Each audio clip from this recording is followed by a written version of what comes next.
Бүгін 11 июл 5 күн, бирок Кара Сууда продуктовый ачык экен. Мындай малиналар 170тен болуп атыптыр, Кадам жайдыкы.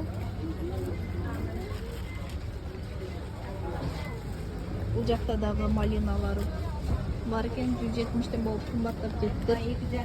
Мындай кулпунайлар бар экен, килограммы 120дан карагыла чоң экен.